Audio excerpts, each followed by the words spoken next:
The house was still when Dolly Parton received the news that would change her life forever. The quiet hum of the morning, the soft light falling through the window, everything around her felt frozen in time.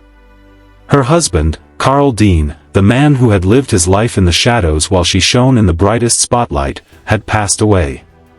But as heartbreaking as that moment was, what followed revealed a side of Carl that few had ever known.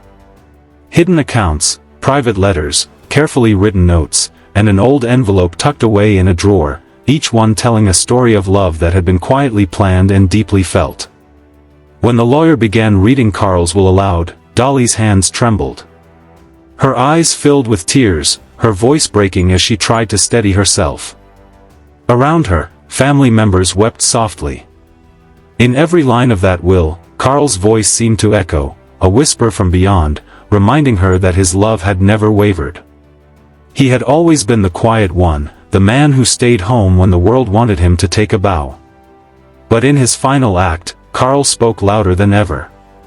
What he left behind wasn't just money, it was a carefully built future, a message of loyalty, protection, and everlasting love.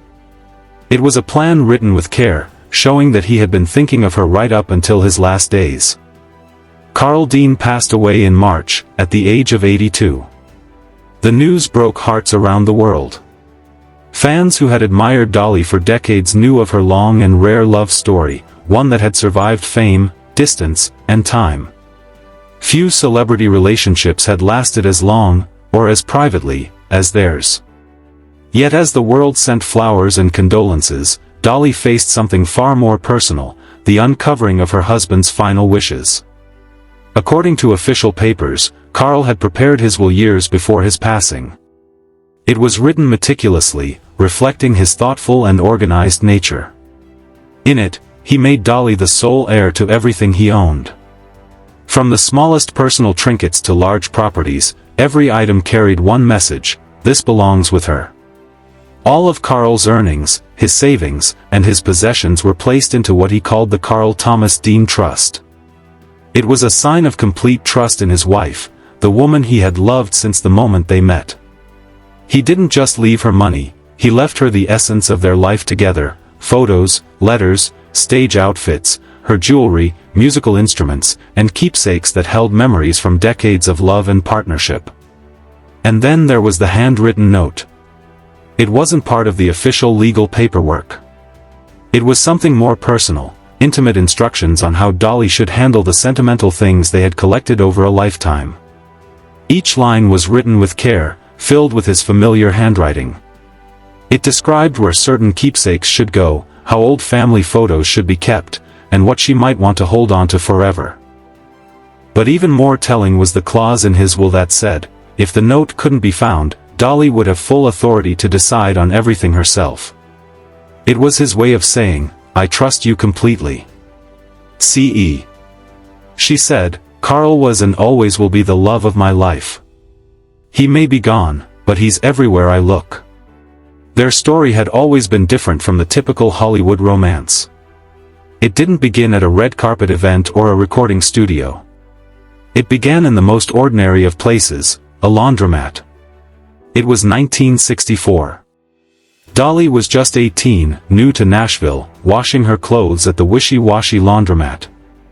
A young man named Carl Dean happened to pass by.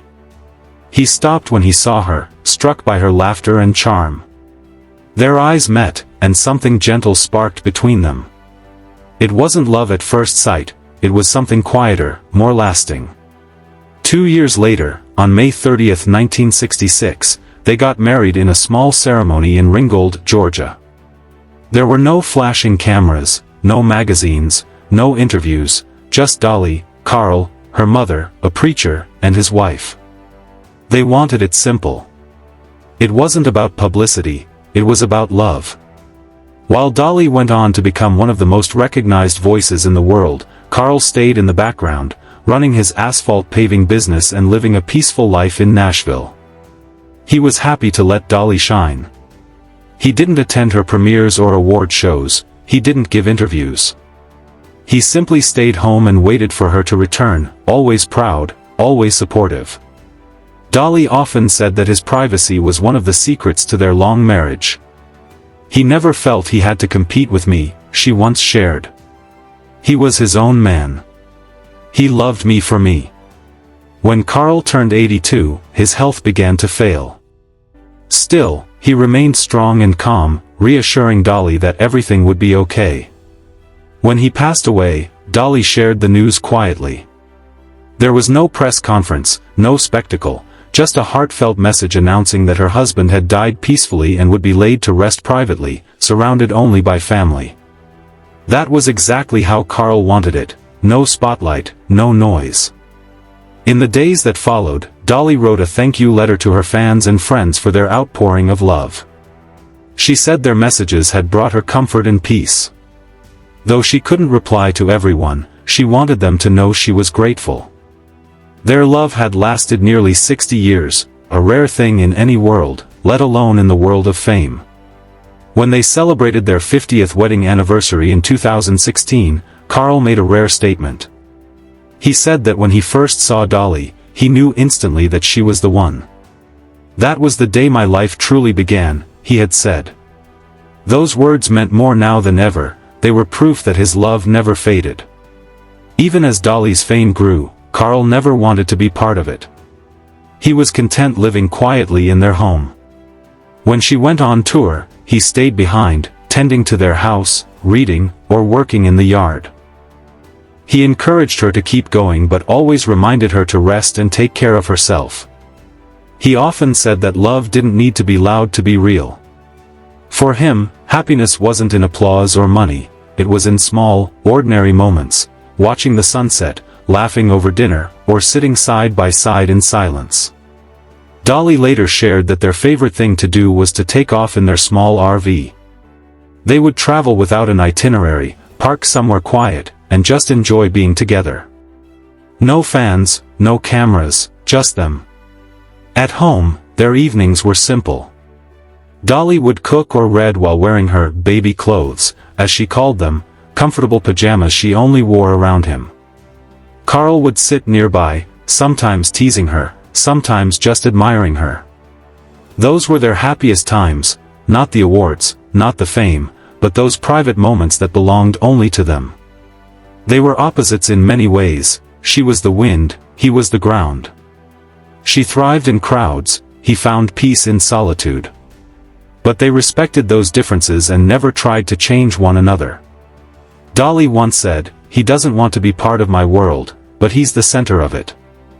Carl never demanded her attention or presence. He was self-sufficient, secure, and sure of her love. That strength was one of the many things she admired about him. Their marriage wasn't about big gestures, it was built on consistency, kindness, and a sense of peace. Even Dolly's music reflected their bond. One of her light-hearted songs came from an inside joke about Carl visiting the bank too often. It was their humor that kept the love alive. Over the years, through the changing tides of fame, the loss of friends, and the passage of time, Carl remained her constant. He was the quiet heartbeat behind her laughter, the steady presence behind her whirlwind life.